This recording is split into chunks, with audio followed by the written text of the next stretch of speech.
Alright, I wanted to give you guys a little speaker update. I've been, since the last video, I'll let you know, I'm not real thrilled with the sound of the 59 retweeted amp on the right compared to the Holy Grail 60 on the left. The 60 on the left has the original P10Rs that were reconed with paper voice coil formers at Orange County Speaker Repair when they were still open in in Garden Grove, California. They did a great job apparently. And I'm not absolutely sure it's the speakers, but I'm getting down to, that's the only thing I haven't changed in both amps. They're both the same except for maybe some leaky capacitors that I have not pinpointed yet. That'll be my next step. I don't think that's the case. But either way, I contacted Jensen, contacted WGS, contacted Mojo Tone, and Eminence. I sent them all letters semi-complaining about how come there's no availability of speakers with the old paper style voice coil formers that they used in the original P10Rs, which was a craft paper, K-R-A-F-T. So Jensen came back and said, yes, if you're used to the P10R, then I would stick with the P10R, because I was looking also at the P10Q, which the late Bassman amps in the 60s came with P10Qs, and they have a different size voice coil, 1.25 inches I think, and Jensen now makes them with Nomex, which isn't exactly paper, but it's a higher temperature rated paper type of voice coil former, and that's what I thought people used when they were using paper today, modern time. But turns out craft paper still exists. I don't know why it's been so hard for me to get reconers to say yes, I use craft paper. Maybe they don't want to bother with it. Either way, I found a speaker, and that's the exciting part about this, that is made with craft paper. You can order the Legend 1028K with a paper former, and apparently it is they can't say it's the exact same thing, but I got the impression that it's the exact same thing as the old Blue Frame that everybody's trying to get, the Blue Frame Eminence that was put in the original Fender Bassman Reissue, that everybody says has paper formers and that they sound so good. Well, it turns out if you can order them through their custom shop, and it takes 4 to 6 weeks. It's craft paper former, and this is what I didn't realize, because I've got a couple of 1028Ks. I heard about them years ago in a journal. It's called Tone Quest, and some of you guys may have subscribed to it. I learned a lot of stuff out of the Tone Quest journal. I should subscribe again, but it's like $100 something a year, so it's not cheap. Yeah. But look it up. It's a good journal. And they highly recommended the 1028K. Well, the K stands for Kapton. I didn't realize that until yesterday. Well, they also make a 1028P by special order, and the P is paper voice coil. So now you can buy the blue frames, brand new from Eminence, special order from the custom shop. Just go on their website and contact them. They're $107.35 plus shipping, and it takes 4 to 6 weeks to get them. They don't come with the blue frame like the old ones or the Fender ones, but they are the black frame. They're a black frame. So I'm pretty excited about that. We'll see if they do the trick. That'll be in 6 weeks from now. But also I wanted to shout out to my buddy in Chicago. You know who you are.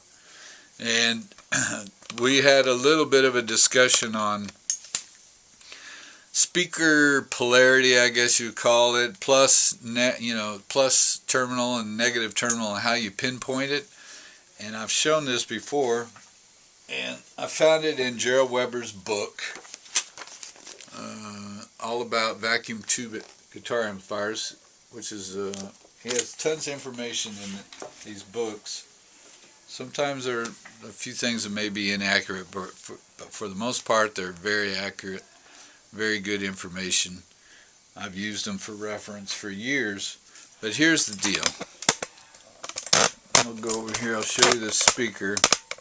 And my buddy in Chicago was correct, and I had probably hopefully just forgotten, or just never knew the correct way to find the positive terminal on a speaker.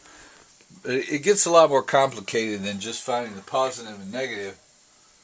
But you take a 9-volt battery. Here's a 9-volt battery, and the positive terminal is the round one here, smooth one, and the negative is this other one. I guess you would call that the female. So if you put it on the negative, I got the negative to negative. I've got these labeled already, negative to positive. Oh, I mean positive and negative. I don't know if you can see that on there. I think I've got a party going in the next room. So what you do is you hit the positive on the positive terminal here, and it's supposed to move forward.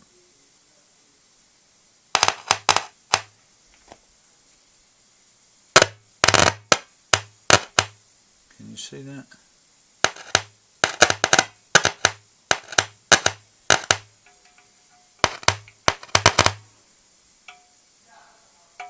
I don't know if you can see that. Either way, it's moving inward. So I mislabeled this. This one should actually be positive.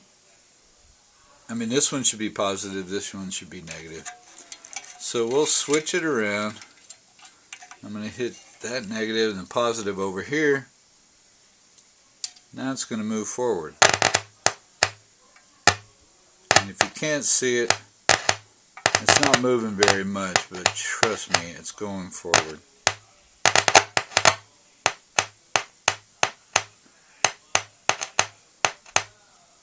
Just barely moving. So, here's where it gets tricky. He was saying that, you should always have it to where it moves forward, and that's good on a one speaker amp.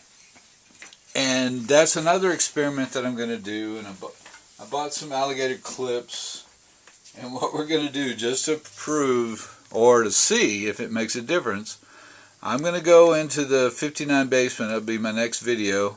I'm going to put clips on every one of my speaker wires, and we're going to play it like I have it hooked up, which is actually in reverse. And I'm going to flip them real quick, and we'll see if it sounds any different. It shouldn't sound any different. The main thing is you want all the speakers to be moving forward or backwards, either one. And where it doesn't matter, and this is what I wanted to show you in Gerald's book, quoted from Gerald, and this is the best explanation I can tell you about. First, he goes through choose speakers, multi-amp setup. It starts by making sure all speakers in one amp are moving together. This can be checked with a 9-volt battery. Hook up the positive battery to the positive speaker terminal and minus to minus. All the speakers should move forward. Okay, that's great. Any speaker that doesn't move forward should have its individual leads reversed. That's on a multi-speaker amp. Once you get the speakers in a particular amp all moving together, you would then need to have the amps synchronized, and this is where it gets complicated. It doesn't matter that the speakers in each amp are hooked up correctly. You need to make sure the amps are working together. On some amps, now this is what I was trying to explain to my buddy in Chicago. On some amps, when a positive signal is applied to the input, a positive signal comes out of the speaker. On the other amps, When a positive signal is applied to the input, a negative signal comes out of the speaker. You want to make sure the amps are working together. The only way and the easy way to do this is to place both amps or speaker cabinets facing you and play low. Now turn one amp facing backwards and play a little. One configuration will sound great and the other way will sound horrible. If it sounded great by having both face you, you needn't do anything. If they sounded great with one speaker cabinet facing backwards, you would need to reverse the leads going from the amp to the speaker cabinet on one of the amps. That way both amps will sound great when facing you. Or if you have a good amp switcher, you can flip the phase switch on one of the amps. That's what the phase switches are for. But the point of it is each amp has a different number of gain stages, and a gain stage is a half a tube. A little preamp tube has 2 gain stages, and it's actually 2 tubes in one. So you could go through that tube twice, and that'd be 2 gain stages. So if you have a regular sine wave going through it, when you go through it once, it flips the sine wave. You go through it again, it flips it back to the normal sine wave.